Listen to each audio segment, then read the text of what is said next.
Your product can be brilliant and your first customers can love it, but if you don't cross the chasm, your startup will fail. When I first read Crossing the Chasm 8 years ago, it completely changed how I thought about building Perimeter. This framework helped us go from an idea to now serving millions of people, and it's just as relevant today. In this video, we'll break down the 3 big takeaways from the book: what the chasm actually is, how to cross it, and what the mainstream market needs to see before they adopt your product. Let's start with the main idea. The chasm is the gap between your first customers and the wider market. If you've ever seen the technology adoption curve, it looks like your typical bell curve. On the far left, you have the innovators. These are the tech enthusiasts who want to try the new product before anyone else. They'll put up with bugs, missing features, and rough edges just to be first. Next, you have the early adopters. They're not just experimenting with new technology, they're visionaries.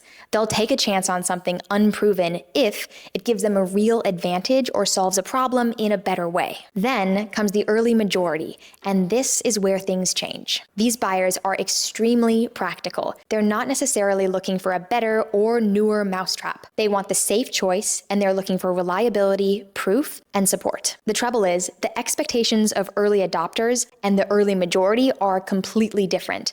That mismatch between expectations is what creates the chasm in the first place. Most startups fall into this gap, not because they lack customers, but because they never adapt from selling innovative and exciting to delivering tested and trustworthy. Being able to cross the chasm is the difference between a product that flames out early on and one that defines a new category of technology for the mainstream market. There are 3 key steps to crossing the chasm. Geoffrey Moore says we have to focus on a single niche market, create the ideal solution to dominate that market, and then use that success to expand into the next part of the bell curve. First, we have to choose what Moore calls a beachhead market. This is one specific group that we can win decisively and prove our value.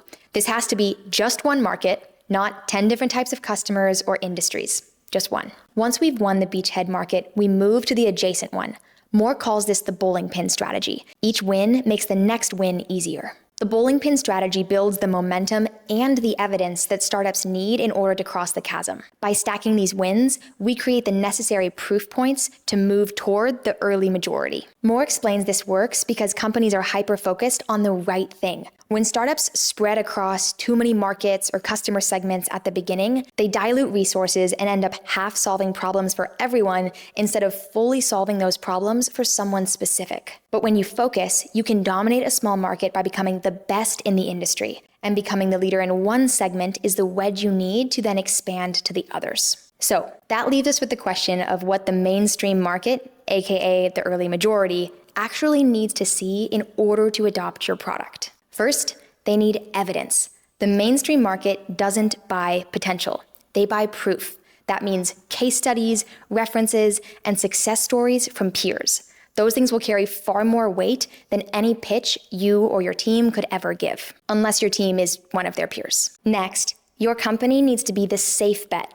The early majority want to buy from the category leader, not the risky newcomer. Your product also has to be a complete or whole solution. Early features won't cut it for the early majority. They need integrations and training, support, reliability, everything that makes the solution functionally complete.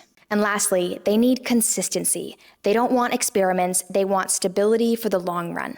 There's a saying I've heard in the tech world that sums this up in one sentence, and that is, nobody ever got fired for buying IBM. In the 70s and 80s, IBM was the biggest computer company in the world, the kind of brand that everyone recognizes as safe and the obvious choice. The mainstream market never gets in trouble for choosing the established option, which is why they always do. So whether you're just starting out or getting ready to sell into the early majority, Crossing the Chasm is one of those books worth coming back to again and again. Even though it was written in 1991, its lessons are still everywhere in the startup world today. For example, AI spent decades stuck with the innovators and early adopters, but in just the past few years, it's obviously crossed into the mainstream.